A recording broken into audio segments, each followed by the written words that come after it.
नमस्कार। आज हम बात करने वाले हैं पर्यावरण के शोषण की और हम सबको इसकी क्या कीमत चुकानी पड़ रही है, इस पर एक नजर डालेंगे। ये आंकड़े बस भयावह है। ये सुनते ही एक जानी पहचानी सी फीलिंग आती है ना? जब भी हम अपने प्लैनेट की हालत के बारे में सोचते हैं तो कुछ ऐसा ही महसूस होता है। नंबर्स इतने बड़े हैं कि यकीन करना मुश्किल हो जाता है। पर यह समझना बहुत जरूरी है कि ये सिर्फ आंकड़े नहीं हैं, ये हम सबकी असलियत है।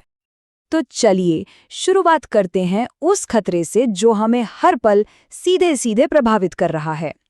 हमारी हवा, मतलब कि वायु प्रदूषण। ये एक ऐसा अदृश्य दुश्मन है जिसका असर बहुत गहरा है। 99%, 99%। ये आंकड़ा वाकई चौंका देता है। इसका मतलब है कि दुनिया की 99% आबादी ऐसी हवा में सांस ले रही है जो वर्ल्ड हेल्थ ऑर्गेनाइजेशन यानी WHO के सेफ्टी स्टैंडर्ड से कहीं ज्यादा खराब है। मतलब सीधे शब्दों में कहें तो हम में से लगभग हर कोई हर एक दिन जहरीली हवा में सांस ले रहा है।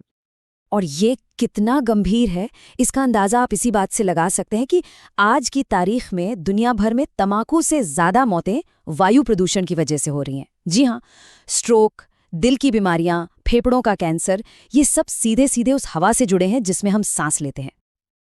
अच्छा, हवा से आगे बढ़ते हैं और अब एक और बड़े मुद्दे को देखते हैं, और वो है रिसोर्सेज यानी संसाधनों की खपत। इसको ऐसे समझिए कि हमारे प्लैनेट का ना एक सालाना बजट है और हम हर साल उस बजट से कहीं ज्यादा खर्च कर रहे हैं। मतलब हम एक तरह से कर्ज पर जी रहे हैं।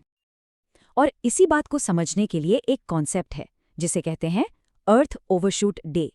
ये साल का वो दिन होता है जिस दिन हम धरती के उस साल के हिस्से के सारे रिसोर्सेज इस्तेमाल कर चुके होते हैं। उस दिन के बाद साल के आखिर तक हम जो कुछ भी इस्तेमाल करते हैं वो हम अपने भविष्य से उधार ले रहे होते हैं। तो सवाल ये है कि हम कितना उधार ले रहे हैं। आंकड़ा फिर से हैरान करने वाला है। जिस हिसाब से हम आज चीज़ें इस्तेमाल कर रहे हैं उसे बनाए रखने के लिए हमें 1.75 पृथ्वी के बराबर रिसोर्सेज चाहिए, 1.25 पृथ्वी, और हमारे पास है सिर्फ 1। और इस बेहिसाब खपत का एक नतीजा ऐसा है जो हमारे ग्रह पर शायद हमेशा के लिए अपना निशान छोड़ने वाला है, और वो है प्लास्टिक। प्लास्टिक का सैलाब। हर साल 11 million ton, 1 crore 10 lakh ton plastic हमारे समंदरों में पहुंच रहा है। ये इतनी बड़ी मात्रा है कि इसकी कल्पना करना भी मुश्किल है, और ये हर साल बढ़ता ही जा रहा है। और ये समस्या रुक नहीं रही बल्कि तेजी से बढ़ रही है। आज हम हर साल 400 मिलियन टन प्लास्टिक बना रहे हैं। अगर यही रफ्तार चलती रही तो अनुमान ये है कि 2050 तक समंदरों में वजन के हिसाब से मछलियों से ज्यादा प्लास्टिक होगा। सोचिए, और बात यहीं खत्म नहीं होती। 2060 तक ये प्रोडक्शन आज के मुकाबले 3 गुना तक बढ़ सकता है। तो हमने अब तक लक्षणों को देखा, जहरीली हवा, खत्म होते रिसोर्सेज, प्लास्टिक का ये सैलाब। लेकिन अब जो असली सवाल है वो ये कि इन सब की जड़ क्या है? आखिर ऐसा हो क्यों रहा है? ये एक बहुत ही सीधा और जरूरी सवाल है। कौन सी वजह है जो हमें इस रास्ते पर धकेल रही हैं? चलिए इसका जवाब ढूंढते हैं। देखिए, इस संकट की जड़ें काफी हद तक हमारे इकोनॉमिक सिस्टम में है।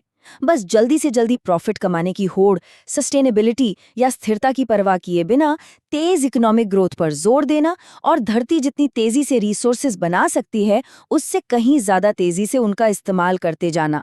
यही वो मेन ड्राइवर्स हैं जो जंगलों की कटाई, प्रदूषण और कुदरत की इस तबाही को बढ़ावा दे रहे हैं।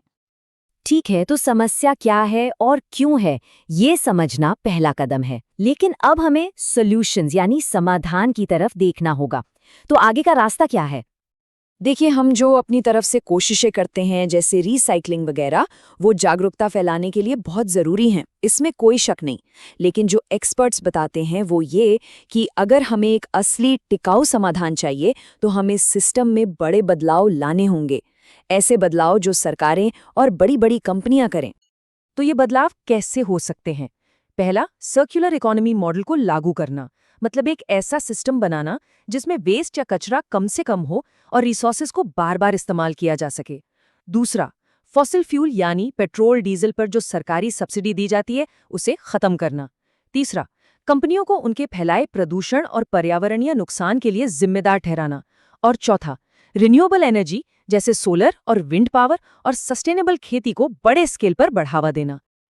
और आखिर में एक बहुत जरूरी बात, ये सिर्फ एक इकोलॉजिकल यानी पर्यावरण की समस्या नहीं है, ये उतनी ही बड़ी असमानता की भी समस्या है। पर्यावरण को जो भी नुकसान होता है उसका सबसे बुरा असर अक्सर गरीब और विकासशील देशों के लोगों पर पड़ता है।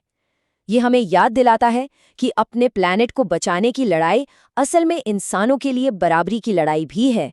तो सवाल ये है कि क्या हम एक ऐसा सिस्टम बना सकते हैं जो इंसानों और इस ग्रह दोनों की इज्जत